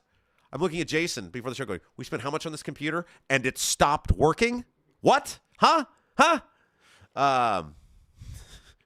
Damn you, corporate America. You guys told me this was the computer to get. But anyway, thank you guys for staying with us. Thanks for being a part of it with us. I can't thank you guys enough, and it means so much. And by the way, we've had many people reach out. Sales@robkendallshow.com. Sales@robkendallshow.com. People sending emails in. I'll call you back. Not some call center. I'll call you back. I got nothing to do with my time these days. And talking about how, hey, we'd like to be a part of the Rob Kendall Show potentially. And what do you do? Our goal is not just take your money. We will take your money. But our goal is to, and not just pay for our stuff. We do want to pay for our stuff. But we want to grow your business. If you come with us and we don't grow your business, then that doesn't do anybody good. So we want to put together a plan to grow your business, help you out. That's our goal here. And for me, not to end up in a soup kitchen line somewhere. So those are that's only two goals. That's it. That's all I've got. All right. So let's talk about Signetti for a minute. You guys know for years I've said, I need more rich friends. How many times have I told you guys that over the years? I need more rich friends. My problem is I don't really have any rich friends. Mostly because I pissed all the rich people off. Yeah. I've chosen the poor people. That is the choice that I have made. Another major affliction that I have, in addition to the OCD, is I always make the wrong choice. And I made a choice long ago to choose the poor people. So that's why we're here right now. Curt Cignetti is now very rich. And the IU Daily Hoosier and many other publications had articles about this if you want to read them for yourself. But the IU Daily Hoosier did a a deep dive into Signetti's contract. So Curt Cignetti is the IU football coach. Turned IU from arguably the worst program in college football to the best in 2 years. It's an incredible story. We talked about this a little bit yesterday. Some of the magic and lure of it is gone because these players now, a lot of them are basically almost like paid mercenaries who just hop from one college to the next. But inside of the rules that everybody plays by, Curt Cignetti, he's pretty much mastered it. He's pretty much pulled it off, right? And what IU did this year was absolutely incredible. What he's done over 2 years is incredible. He deserves every penny that that I'm about to read you about. So he is now going to make, this coming year, more than $13 million to coach football. He's going to make more than $13 million to coach football, according to the Daily Hoosier. And what happened was he had a clause in his contract that if IU made the national semifinal for the football, which they obviously did, they won the national championship, that they had to, it triggered what they called a good faith market review, according to the IU Daily Hoosier. And he gets to renegotiate his contract. And the good faith renegotiation had to put him among the 3 highest paid football coaches in college football. Now think about if you're IU football and you're making that deal in 23. Yeah. If you make it to the semifinal, we'll make you one of the 3 highest paid coaches in college football. Yeah, sure, Curt, go ahead. Throw that in there. That'll be fine. Look, this is a bad problem for IU to have because they won the national championship. But I'm sure when he put that in there, like sometimes agents will just throw things in there. Well, why not? You might as well ask for it. And now he pulled it off. And now he's going to be the 2nd highest paid coach in college football behind Kirby Smart of Georgia. It's the only coach believed to be higher paid than Curt Cignetti is Kirby Smart of Georgia. Now, what I found interesting about this deal is how Signetti actually gets paid. His base salary of the $13 million, the more than $13 million, according to the Daily Hoosier, is only $500,000. This is fascinating how the university has structured this deal. Because you hear this and you go, well, that's disgusting. How is he making all this money? This is fascinating. His base salary from the university is only $500,000. The rest comes from outside marketing and promotional income.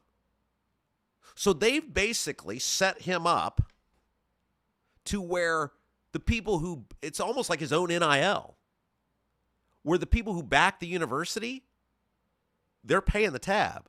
Like, apparently, and the story doesn't go into great detail on this, but the elevation is over outside groups saying, okay, we'll pay you to endorse this, we'll pay you to be a part of this, blah, blah, blah. So really, they've set it up now to where they're not even footing the tab because of your donor base. Which brings you to a bigger conversation about college athletics and to the conversation we had yesterday about Trump on March the 6th. He's supposed to convene all of these big players in college athletics to have a conversation about how to deal with NIL. Even in coaching, college football, college basketball is becoming the haves versus the have-nots. There's no way some smaller school can compete with this. There's no way some smaller school has that sort of donor base, alumni base. I mean, IU, and this came out in the college football playoffs, has the largest living alumni base in the country. That's amazing, isn't it? That means they have essentially, and look at some of the names of the people, right? I mean, we're not dealing with people that are working at a Wendy's. It's people like Mark Cuban. IU has the ability, which then kind of blows your mind that they can't get the basketball thing together, doesn't it? It does kind of blow your mind that they can't get the basketball thing together. But they essentially have unlimited money from outside of the university itself. Now, one of the things, again, you look at, if you're a regular person, are you okay with the continued elevation of salaries inside of college athletics? Salaries both to the coaches and to the players. People have long lamented the special benefits given to coaches while the players had all these strict rules around them. And I think there was probably some merit to that, in which the transfer rules for years didn't allow a kid to leave or punished a kid for leaving, had to sit out if a kid left. But a coach, Could leave at any time. It's probably pretty fair.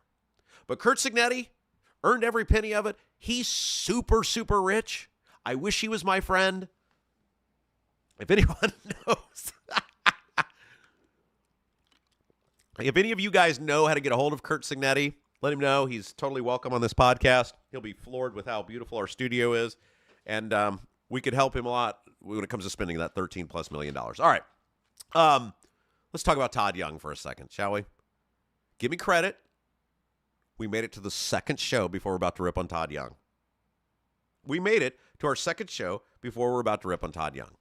So, Todd Young was in Fort Wayne the other day. Who had this story? Oh, the Fort Wayne Business Weekly had this story. And he was at a company. What's the name of this company? First Gear Engineering and Technology. He was at a company called First Gear Engineering and Technology. And he meets with these guys, and he's touring their facility. And then he goes and meets with the Fort Wayne Chamber, the U.S. Chamber of Commerce up there in Fort Wayne. And then he had a little, I guess, press gaggle with the media. And so he's at this First Gear Engineering and Technology to promote that he voted for the Big Beautiful Bill. Now, the Big Beautiful Bill does what Todd Young does better than just about any other member of the U.S. Senate. Not just Democrats. I'm talking not just Republicans. I'm talking Democrats. I'm talking in terms of spending money. Todd Young was, I don't know if this is still accurate, but he was like the second highest spending member of the U.S. Senate in terms of his votes, Republicans or Democrats. Thus, we dubbed him the Duke of Spendingburg. I should probably copyright that, shouldn't I? I could T-shirts, yeah, everything. I totally need to do that. Because Todd Young, as he famously told me at the Stacks Pancake House, before he started moving very aggressively towards me, many of you were there that day. Many people, remember we did that? And people were like, that's not how it went down, Rob. And people were like, yeah, it was. I was there. And people had recorded. Remember they banned the recording? You guys remember this? We have so many new viewers. I'll tell this story. Do I have time to tell this story? Do I have time to tell the story? All right. So for those of you who are old-time viewers, I know it's old hat, but a lot of new people coming in. So this would have been 22, right? I don't think my wife and I were married yet. Definitely didn't have Livy. I think this was before we were married. So we'll just say it was 22. I think it was the late spring, early summer of 22. And Todd Young is having an event at the Stacks Pancake House in Plainfield. And we get wind that it's going on. And like there's like some secret meeting. There was a flyer that went out or whatever. And so said, I should probably go to that thing. And you guys, we were talking about on the air. I was like, I wonder if they'll let me in. I wonder if Todd Young would let me into his event if I tried. Because it's a public event. It's not like it was some, must give $10,000 to attend type of thing. So I said on air, I said, should I go to this thing? And you guys said, yeah, absolutely. You got to do it. And so, as usual, they were listening because everybody listens. They knew I was coming. So I said, all right, I'll go. And his assistant or whatever he was greets me as soon as I get in there and asks me, and I'll never forget this. I think he said, are you here as an individual or are you here as a member of the media? I said, I'm here as a taxpayer. I pay for this stooge to do all the bull crap that he pulls. I'm here as a taxpayer. And so they decided, I guess it was best to let me in.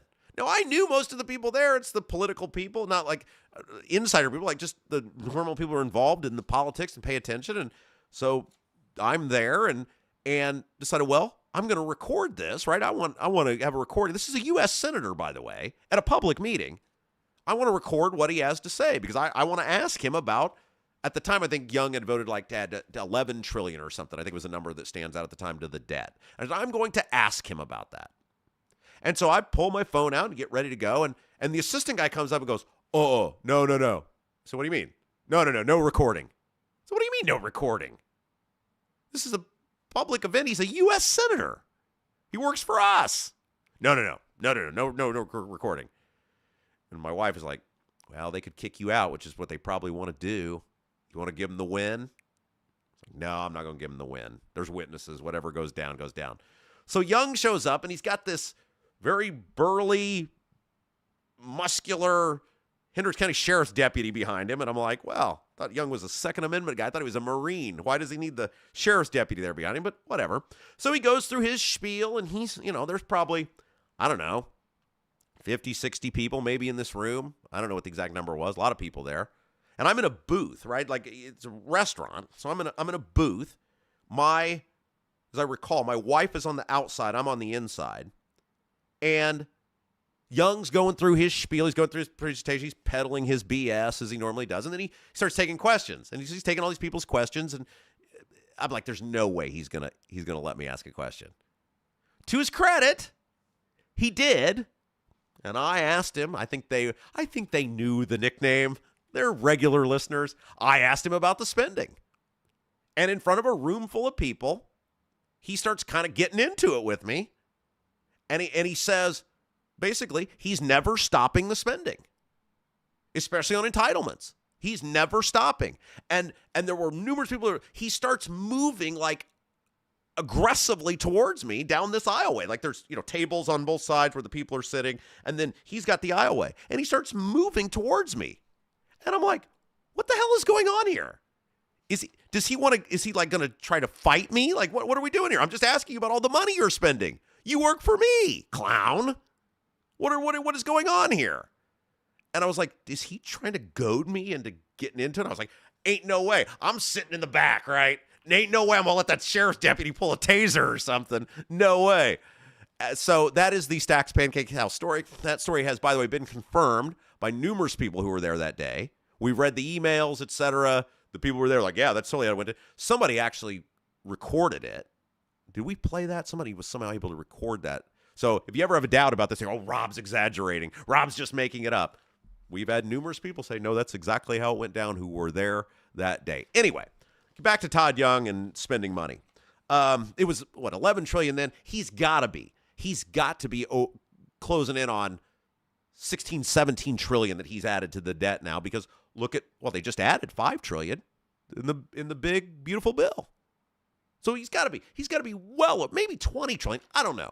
Anyway, so he's at this company, this First Gear Engineering and Technology in Fort Wayne, and he's promoting the big, beautiful bill. And what stood out to me is he's bragging about all of these special tax breaks that are in this bill. And while that might sound good, like, oh, we're helping so-and-so, look, you cannot help. And this is one of the things that infuriates me about what I call legalized vote buying that goes on in Washington. It goes on here in Indiana. And by legalized vote buying, I mean working in the parameters of the law of the Constitution. Our government takes money from somebody and gives it to somebody else because they want that person to vote for them. They want it to influence the decision that person makes. Happens all the time. We call it legalized vote buying. Now, if you actually paid somebody cash for their vote, yeah, you go to prison, right? Well, you should, but you could. But in terms of using the government, it's fine. It's fair game. And so when you give a tax break to a select group of people, you tell whether it's an individual, a company, whoever, you don't have to pay taxes on whatever. Somebody else is paying for it. This infuriates me that these lawmakers nationally and locally are allowed to get away with this. When you say no tax on tips, no, someone else is getting taxed on those tips because you're not cutting spending. The only way a tax cut actually works is you offset it with spending cuts somewhere else because it's less revenue coming into the Treasury or less revenue coming into the state. And we all know these people are not cutting spending to any significant degree. So when you say no tax on tips and you brag about that, or no tax on overtime and you brag about that, why aren't you mentioning that one of two things that is going to happen, or sometimes, well, it will eventually be both. One, you're printing money to offset those tax cuts. So things are going to be more expensive for me and for Jason and for you watching me right now. So you're going to pay more for somebody to not be taxed on tips. And a future generation who doesn't have a say in it, who doesn't have a vote in it, is going to pay that tab because daft. friend of our show for years, the great Dr. Michael Munger, Duke economist, says this all the time. Daft. Deficits are future taxes. That money doesn't just get erased someday. Somebody has to pay it off. Future generations are going to have to pay that off. So when you brag, when you see these politicians, and I'm picking on Todd Young because he deserves to be picked on, but when you see all these politicians do this, I'm going to so-and-so, and the so-and-so bill allowed them to buy X amount of blah, blah, blah. No, I allowed them to buy it, sir. The taxpayers allowed them to buy that. We have, for some reason, gotten it in our heads, or I don't know if we've gotten it in our heads, or we just choose to put our heads in the sand. That's probably it. For some reason, we just choose to put our heads in the sand and say, well, if we just allow ourselves to defy all logic, then logic won't apply. We do this all the time with government. How many times over the years have I talked about, if you go meet with these people and you do the photo op, certainly if you pay them to go to these events, you're exacerbating the problem. I'm sorry. If you go to these events and you pay to see these people and you act like you've met some sort of celebrity because you got a photo with them, you are making the problem worse. These people need scrutiny. That's what they need. They need to be held accountable. Everybody should be treating Todd Young the way I do. Why? Because he's a senator. He's one of the 100 most powerful people, arguably, in the country. He's a United States senator who has spent us into oblivion. We did the segment earlier about how much paper towels and gum was. You know why? Thanks to people like Todd Young, who just turn the printing press on and go, brrr. That's what he does. That's what these politicians do. They screw you. Then they go to some individual group who got something out of their screwing of you, and they go, look at what I did. No. Look at what other people are going to pay for. That's how it should be worded. Look at what future generations are going to pay for. Todd Young may not give a damn about my daughter, but I do. Todd Young may not give a damn about her having to pay for his decisions, but I do. I care about that. But the same thing's true on a local level. Look at all how the state, just last year, the state told you there's no money to help you with property taxes. Remember that? That was one of their proposals. Hey, if you're concerned about local government, state losing money, then the state can backfill some of these property tax cuts. No, we can't do that. There's no money. Remember they said, oh, no, there's no money. No money to the point they had to raise taxes by $1 billion last year in Indiana to fund the budget. Well, what'd they do this year? The state cost the state treasury hundreds and hundreds of millions of dollars by enacting a bunch of Trump's tax cuts on a state level. When a federal piece of legislation comes in as it relates to taxes, that's for your federal tax return. The state doesn't have to match that. Your state tax return can be different from your federal tax return. The state of Indiana, with the no tax on tips, the overtime, that sort of stuff, they put that into law.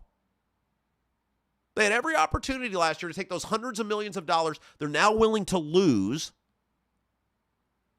in the legalized vote buying game of trying to get people to go look at what we're giving you and help everyone. You realize that? The money they just are giving away now to select people on the no tax on tips, overtime, that stuff, they could have given it to all of us last year with property taxes. They could have said, you know what, you're right. We're going to require big changes from local governments on how they operate. We're not going to allow them to bail themselves out with new tax increases. And in the interim, until local governments can get their feet under them and get back to some level of sanity in how they're spending money, we will backfill for a year or two some of those quote unquote losses or funding decreases. And then, hey, local governments, you got 2 years to plan for this. We're going to help you out. And then you're on your own. Reasonable. What we asked for? Nope, no money for that. But just like that, hey, Trump said he wants this. We're going to give it to him. This is our government, where it just picks winners and losers. And when you hand them an opportunity for everyone to win, Not only do they not take it, they flush it down the toilet.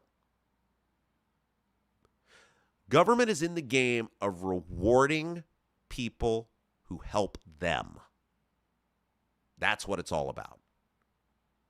The government exists. These politicians exist to exist.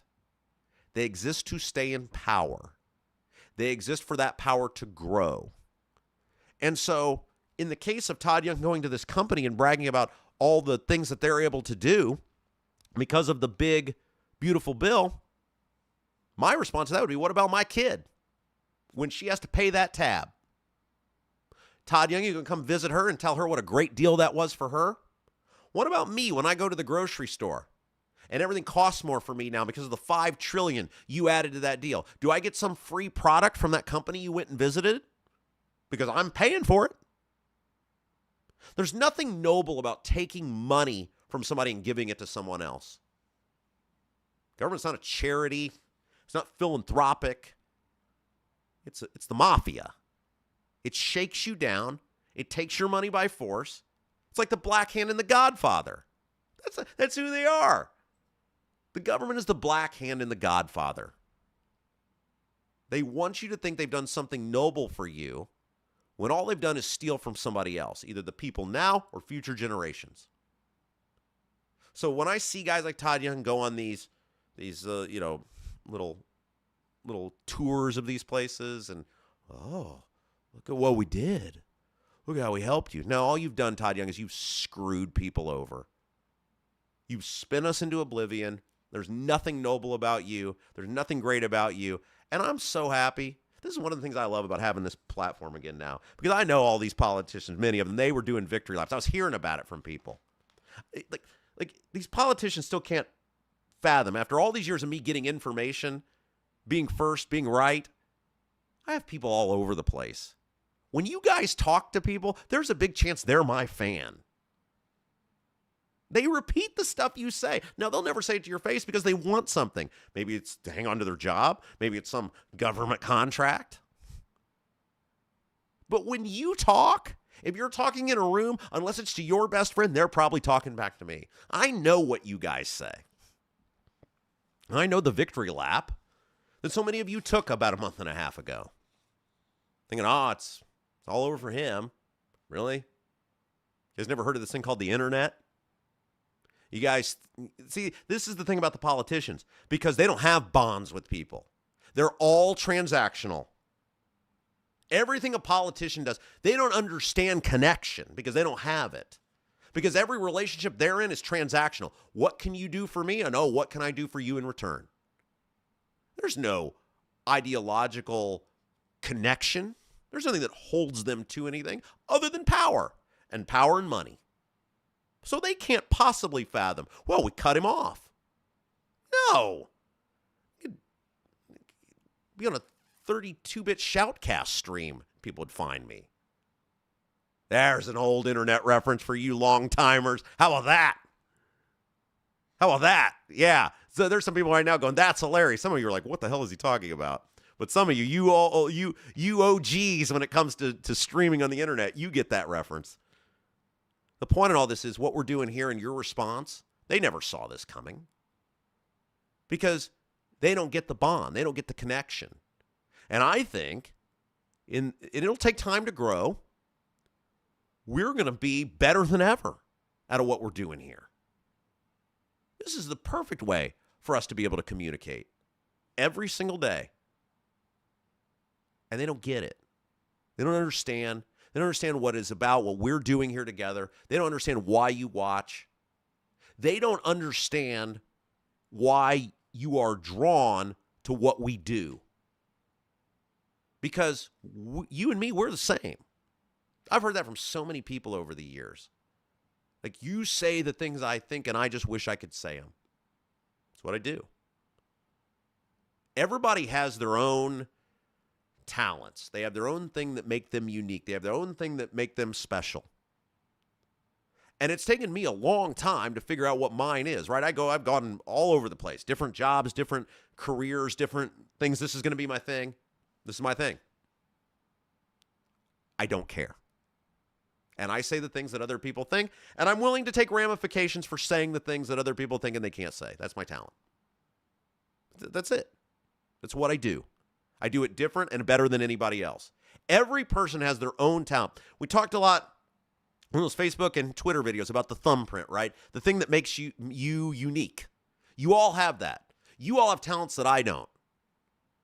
Jason, he's great at understanding buttons. Things that I'm like, what does that even say? I don't know. He's like, don't worry about it. Get out of my way. Point is, every person has their own thing. And your thing, find it. If you haven't found it yet, you will someday. But never think in your life that your individual life isn't incredibly special and that you don't have the ability to make a difference and that you have value. And if you haven't found it yet, keep going because you will. Don't ever accept just existing. Don't ever exist just to exist. Don't ever just mark time.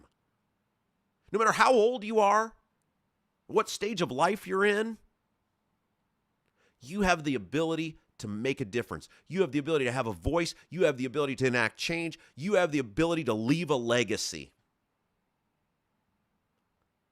And so that's what we're kind of doing here, right? We're furthering the bond. My thing that I do. My thing that I do. And we get to do it together, and that is freaking awesome. All right, a couple minutes left. I want to just give a couple thank yous here to people who have, again, made this broadcast possible. We couldn't do it without them. Our pal Chris Spangle for helping us get all this kind of together.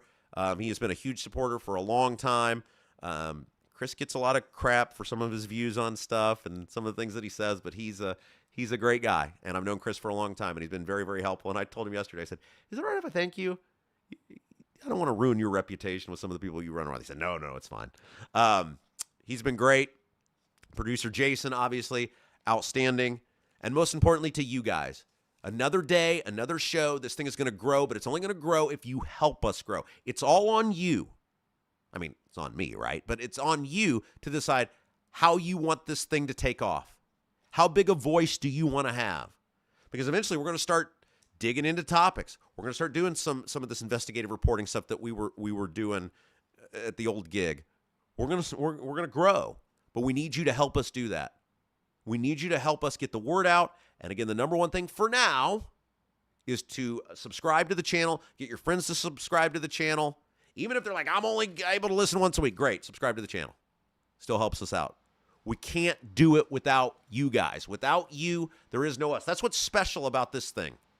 Without you, there is no us, and we will always acknowledge that. We will always put that forward, and whatever victories or successes that we have, provided we have some, it's going to be because of you guys. And we're going to share in that together. It's like, you know how the town owns the Green Bay Packers? Like you can buy literal stock in the Green Bay Packers, and people get their stock and they frame it. Like that's us, right? You don't own physical stock in our show, but you own emotional equity in our show. We're going to succeed together. We're going to thrive together. We're going to make a difference, and that's the key. We're going to make a difference together. So that is going to do it for us today. Thank you so much for joining us. Check out the website, robkendallshow.com. Like and subscribe to the channel, and we will see you tomorrow on the Rob Kendall Show.